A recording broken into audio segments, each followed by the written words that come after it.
Ouais, oui. Tu n'es pas chez toi. Et la preuve, c'est que même ceux d'entre vous qui ont pris des nationalités différentes, vous ne vous sentez pas légitime à parler de certaines choses ici. Vrai ou faux? C'est vrai. Même si tu as la nationalité, c'est quand ça sort. Jamais. On va Je plutôt suis parler de intégré, Paul Biya mais- Kamto. On va plutôt Parce que parler de Kamto. Par contre, si la même situation se produisait dans ton pays d'origine, tu allais être dehors en train de parler. Ouais. Parce que tu te sens légitime à pouvoir aborder le sujet. Moi, je veux bien que l'on apprécie ce que l'on voit en Occident. Je veux juste qu'on se souvienne que le Canada a été construit par des Canadiens. La France par des Français. Même si d'autres sont venus donner un coup de main, le Congo se construira par des Congolais. Le Cameroun par des Camerounais. La Côte d'Ivoire par des Aucun étranger ne vient développer un pays à la place du pays. Aucun. C'est vrai. Donc n'ayons pas l'utopie de penser qu'on va aller au Canada se plaindre des mentalités des Chinois qui vont venir changer ces mentalités à notre place. Non. Le fait d'avoir voyagé, d'avoir vu autre chose, fait de nous un privilégié. Ça fait qu'on a vu comment ça se fait ailleurs. Et maintenant, on peut donc ramener ça au pays. Et pourquoi la plupart des business que je fais marchent en Afrique? C'est parce qu'en ayant vécu à l'étranger pendant longtemps, j'ai baigné dans un système qui avait un certain niveau d'exigence qui s'est imprégné de moi en fait. Et quand je rentre au pays, je suis déjà habitué à faire d'une certaine manière. Et je ne supporte pas qu'on fasse moins bien que ça. Mais tenez-vous tranquille, vous êtes pareil. Parce que vous avez baigné dedans aussi. C'est pour ça que si on vous jette maintenant en Afrique, vous allez voir tout ce qui ne marche pas. C'est vrai. Pourtant, vous étiez né là-dedans. Vous-même, vous faisiez partie des gens qui foutaient le désordre. Vous jetiez les papiers partout. Mais maintenant, quand vous revenez, oh, c'est sale. Si on pouvait vous monter un film, on te montrer comment tu jetais les papiers partout quand tu étais petit. Non, tout le temps, tu as changé. C'est bien la preuve qu'il n'y a pas de fatalité. Nos pays aussi peuvent changer. Mais on a un rôle à jouer là-dedans. Et je pense que le business, c'est le meilleur moyen de changer nos pays sans avoir besoin de tendre la main. J'en ai marre des demandes d'aide. Les Africains sont tout le temps en train de mentir. Aide de ceci, aide de cela, aide de comme si. C'est pour ça que je ne fais pas des événements gratuits et que je ne fais pas des événements dans lesquels je demande à la mairie de Montréal de me donner une salle. Moi, je ne fais jamais des événements comme ça. Tous mes événements sont payants et c'est vous qui financez l'événement parce que c'est comme ça qu'on se fait respecter. Il y a eu une tentative d'annuler cet événement ici, dans cette salle, parce que j'ai parlé du wokisme. Ah, vous n'êtes pas au courant, hein? Oui. Peut-être même qu'ils sont là dans la salle. Vous savez, je les connais. Ils viennent jusqu'au bout pour voir si finalement l'événement a eu lieu. J'ai fait des vidéos sur le wokisme en exprimant ma position. Je pense qu'on a le droit d'être contre, de ne pas partager une certaine vision du monde, c'est mon cas. Et je l'ai très clairement dit dans plusieurs vidéos que j'ai faites. Et beaucoup de gens qui vont au Canada m'ont dit, tu parles comme ça et tu viens au Canada. Tu sais même dans quel pays tu es en train de venir. Tu ne vas même pas entrer. On va te picher. J'étais quand même pas arrivé à ce stade-là. Quand je suis arrivé au Canada, moi c'était la première fois que je venais au Canada par avion. D'habitude, je viens aux États-Unis, les gens par la route. Chaque fois que je viens ici par la route. Là, c'est la première fois que je viens par avion. Dans l'aéroport, on dirait que c'était comment on appelle ça? Un comité d'accueil. On dit que tous les wokistes étaient à l'aéroport pour m'attendre. Mais c'est vrai. Quand je suis entré, il y a des gars avec les cheveux violets. Et il dit bienvenue. L'histoire est. Comment il parle encore? Comment, mais c'est l'identité du pays ou quoi? Pourquoi c'est vous qui venez accueillir des gens à l'aéroport? Et 2 jours avant, Stéphane, c'est lui qui avait géré la réservation de cette salle, il me dit ah, c'est chaud, urgent, rappelle-moi. Je l'appelle, il me dit ah, je viens d'avoir le truc de cette salle. C'est vrai. Imaginez qu'on demandait une aide.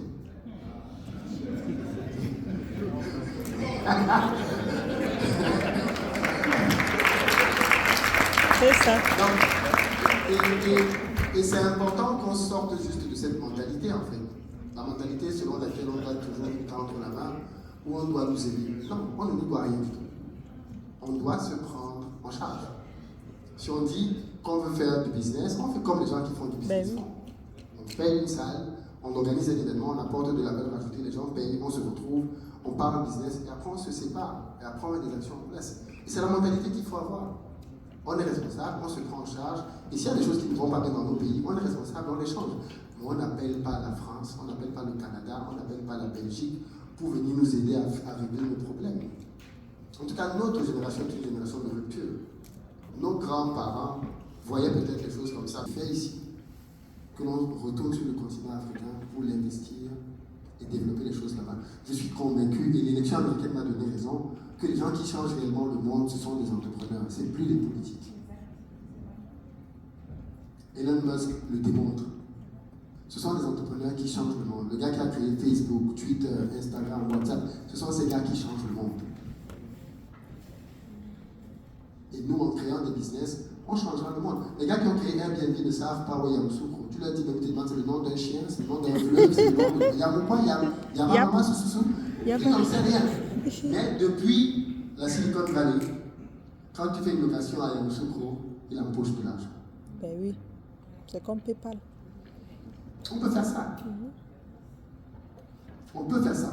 On n'est pas moins intelligent que d'autres. Généralement, même on est plutôt brillant quand on est dans les études ici. Donc pourquoi pendant qu'on est en études, on est parmi les meilleurs, quand on sort des études, on devient tout le temps des salariés? Moi, c'est quelque chose qui m'a révolté. J'ai discuté un jour avec un aîné qui m'a dit, mais Philippe, et c'est vrai au Canada aussi, les Africains qui viennent à l'étranger représentent l'élite de nos pays. Globalement, vous représentez l'élite de votre pays. Ça veut dire que vous êtes dans les 5% des personnes au haut potentiel dans votre pays. Je vous pose une question. Si vous étiez au pays, est-ce que vous seriez salarié? Oui. Vous ne vous imaginez pas salarié au pays, n'est-ce pas? Vous estimez que vous avez assez de potentiel pour créer votre boîte. Pourquoi la paye pas ici? Or, que fait l'élite canadienne? Est-ce que l'élite canadienne est en train de se battre pour gagner 3 000 à 4 000 $? Non. L'élite canadienne crée des business qui changent le Canada et changent le monde. Ça veut dire que l'élite africaine qui est au Canada est une élite qui est asservie et qui ne joue pas son propre rôle. Parce que vous devriez, vous aussi, être en train de créer des solutions qui changent vos pays et qui changent le monde. Mais au lieu de ça, nous sommes ici, en train de se battre entre 2-3 boulots. Vous n'êtes pas à votre place aussi. En termes de positionnement dans votre tête. Il n'y a aucune raison que tu étais parmi les meilleurs à l'école et tu sortes de là, tu deviennes quelqu'un de moyen. Non, tu es dans l'élite jusqu'au bout. Tu étais dans l'élite à l'école. Tu dois être dans l'élite après. Donc tu n'es pas à ta place. Une phase, pour une période, pour un temps, ok. Mais tu peux accomplir beaucoup plus. Et ne te contente pas de la médiocrité ambiante. Parce que si tu fais comme tout le monde, au mieux tu seras médiocre. Les personnes qui ont des réussites fulgurantes sont toujours des personnes qui vont là où on ne les attend pas. Vous êtes là où on vous attend. Moi j'ai un diplôme d'ingénieur, mais j'ai laissé tomber ça pour aller prendre notre chemin. Le chemin de la réussite, c'est toujours le chemin là où on ne vous attend pas. Un bon immigré au Canada, c'est quelqu'un qui est venu, qui a fait ses études, qui a un job, qui paye ses taxes, qui a sa petite voiture, qui prend son petit crédit pour sa maison. C'est ça qu'on attend de lui. Là, il est à sa place. Mais s'il lance un business, deux business, qui devient petit millionnaire, qui commence à peser, il devient un élu local. Non. Tu n'es pas à ta place. Attends, tu n'es pas là où on t'attend. C'est ça. Et pourtant, c'est toujours en allant là où on ne t'attend pas que tu vas avoir une percée. Donc, Merci.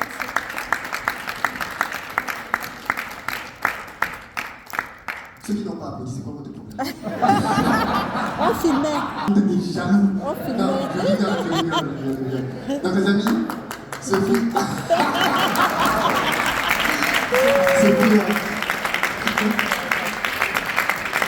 Sophie a un vrai plaisir de venir au Canada pour cette édition.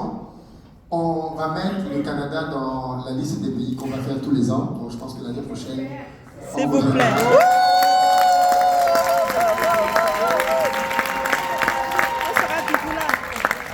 Cette année, 48, on a eu Jean-Claude, je vous prie de... Mais l'année prochaine, on se préparera et je ne viendrai pas seul. Je viendrai avec d'autres personnes, Stanislas, Bertin et d'autres viendront l'année prochaine. Pour vous parler aussi, vous faire part de leur expérience, pour vous montrer que c'est parfaitement possible. Mais je sais que quand ils viendront l'année prochaine, qu'ils ne viennent pas simplement parler à des gens. Je vais refaire le même exercice l'année prochaine. J'espère que quand on va arriver à 100 000 $, 50 000 $, tu seras là-dedans.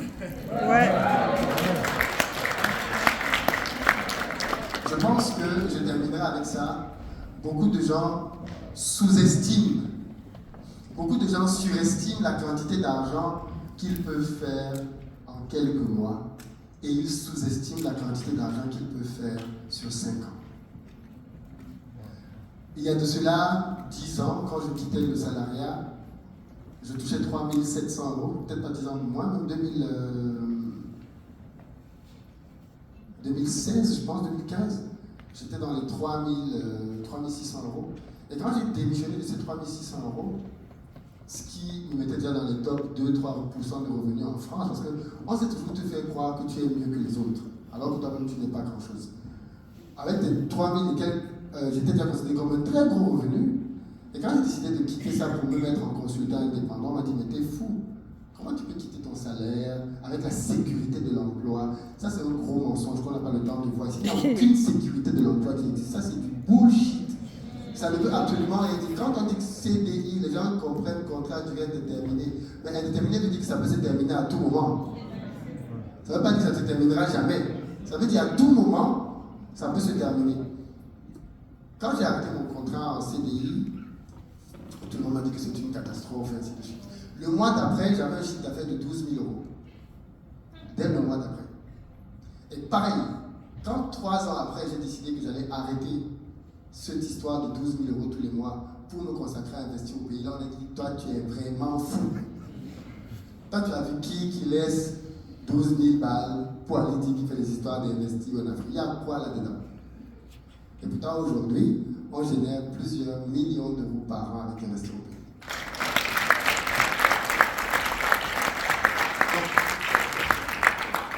Donc l'idée, elle est simple. Vous-même, vous établissez votre limite. C'est vous qui décidez que telle somme c'est beaucoup ou telle marge est trop grande pour vous. À partir du moment où vous comprenez que les limites sont dans votre tête et que vous pouvez explorer et aller beaucoup plus loin que ce que vous imaginez ou même pensez, le monde est conquérable. Moi, je n'ai plus aucune limite. Il n'y a plus rien qui est trop grand. C'est fini ça. Ce langage, ce discours, quand j'ai un challenge, un objectif, je l'embrasse. Parce que j'ai appris que dans la vie, les gens qui grandissent, ce sont les gens qui embrassent les difficultés. La plupart des gens fuient les difficultés. Quand il y a une difficulté qui se présente, ils la fuient. Moi, j'ai compris que ce sont les difficultés qui font grandir. Quand j'ai un challenge dans ma vie, je me dis comment je fais pour être à la hauteur de ce challenge. Je suis en train de construire un immeuble tout à l'heure, dont je vous ai parlé tout à l'heure. C'est un projet qui coûte plusieurs millions d'euros. Mais au départ, quand j'ai voulu construire ce projet et que j'ai vu les chiffres, je me suis dit non, je ne suis pas prêt. Je ne peux pas construire un immeuble qui coûte plusieurs millions d'euros. Je n'ai pas l'argent. Et un jour, je suis allé avec Bertin Chofo, mon mentor, sur ce site-là. Le terrain est très bien situé. Il m'a dit, mais toi, tu as pu avoir un terrain ici, comment? Il dit, c'est la grâce, pour laisser. Parce que là encore, c'est une totale histoire folle. C'est une maman qui m'appelle un jour et me dit, mon fils, j'ai un super terrain, les Chinois veulent me l'acheter, mais je ne veux pas le leur vendre. Tu es intéressé? Je lui ai dit non. Elle dit, tu es sûr que tu n'es pas intéressé? Je lui ai dit, tu ne connais même pas ton, tu ne connais rien. Parce que moi, je l'ai grandi à Douala, et son terrain était à Yaoundé. Juste que j'envoie, elle me dit, envoie quelqu'un visiter. J'envoie mon architecte visiter. Et l'architecte m'appelle et me dit, si tu ne prends pas ce terrain, tu vas le recruter jusqu'à ta mort. C'est un des meilleurs terrains possibles que tu puisses trouver à Yaoundé. Je ne sais pas comment ce terrain est encore disponible. Voilà comment je vais acheter un terrain sans savoir où il est. Juste parce qu'on m'a dit que si je vais le recruter jusqu'à ma mort, et moi je ne peux pas regretter. Je ne veux pas mourir en disant, oh ce terrain. Le terrain qui aurait changé l'histoire de ma famille. Donc on a une histoire d'achat de terrain, mais cette maman va même faire que j'achète ce terrain sur 3-4 ans, en payant petit à petit. Petit à petit. Wow. Au final, on finit d'acheter le terrain. Et donc, quand Bertin dit je vais acheter le terrain, j'ai dit bon, moi je veux faire, comme je n'ai pas encore les millions qu'il faut pour construire l'immeuble, je vais d'abord faire une salle de sport à cet endroit pour que ça permette aux gens de pouvoir occuper au moins le terrain pour qu'on ne vienne pas me le voler. Je vais faire un terrain de foot, terrain de basket, petit restaurant, salon de coiffure. Ok, il m'écoute. Après, il me dit, mais tu voulais faire l'immeuble? Je dis, mais fais l'immeuble maintenant. Il dit, mais quelle est la partie que tu n'as pas compris dans je n'ai pas encore l'argent? Il me dit, non, justement, il ne faut jamais attendre d'avoir tout l'argent pour faire quelque chose. Il me dit, le projet que tu veux faire de terrain ou autre, tu as déjà tout le financement, n'est-ce pas? Il dit oui. Il me dit, c'est un projet qui ne te grandira pas. Ce projet d'immeuble que tu veux faire, c'est un projet qui va te faire grandir. Parce qu'il va t'amener à réfléchir comme tu n'as pas encore réfléchi, à trouver des solutions auxquelles tu n'avais pas pensé, plutôt que ta solution que tu voulais faire qui était déjà complètement épuisée. Si tu veux grandir, tu dois aller vers l'incertitude. C'est l'incertitude qui fait grandir. J'ai dit, ok, d'accord, je suis rentré à la maison, j'y ai réfléchi, j'ai compris qu'il avait raison. Et je pense que c'est important que vous ayez cet état d'esprit. De ne pas uniquement vous lancer vers des projets qui sont à votre taille. Parce que parfois c'est ça le problème. C'est qu'on va vous dire, il faut faire des choses, mais tu vas dire, oui, mais j'ai pas cet argent. Le fait que tu n'aies pas cet argent à l'instant T est une bonne chose. Parce que ça veut dire que c'est un projet qui va te faire grandir. C'est fou de dire ça, mais aujourd'hui, si vous me réveillez, vous me parlez d'un problème de 200 000 euros, même si je ne les ai pas dans mon compte en banque, ça ne me stresse pas du tout. Parce que je gère des problèmes en millions. Pourquoi tu me stresses si tu me parles de 200 000 euros? Je sais qu'on peut les trouver. Et c'est cette capacité à aller vers des choses de plus en plus grandes qui va vous aider. Comment on fait pour voir que les choses sont petites? Vous remarquerez que plus vous vous élevez, et plus vous voyez que les choses qui sont en bas sont petites. Prenez le cas d'un avion. Ouais. Plus l'avion monte, et plus les choses qu'on voyait grandes. Quand vous êtes en bas, et que vous voyez les immeubles ici, ils sont grands, n'est-ce pas? Mais quand vous prenez un avion et que vous montez, au fur et à mesure que vous montez, qu'est-ce qui se passe? Ces immeubles deviennent tellement petits qu'après ils deviennent même invisibles. Ouais. Vous voyez que quand vous êtes très haut, cet immeuble-là n'est pas différent d'une maison qui est à côté. C'est 2 points. On est d'accord? Mais quand vous voyez qu'une difficulté est grande, c'est parce que vous n'êtes pas monté assez haut dans votre tête. Parce que quand vous montez haut dans votre tête,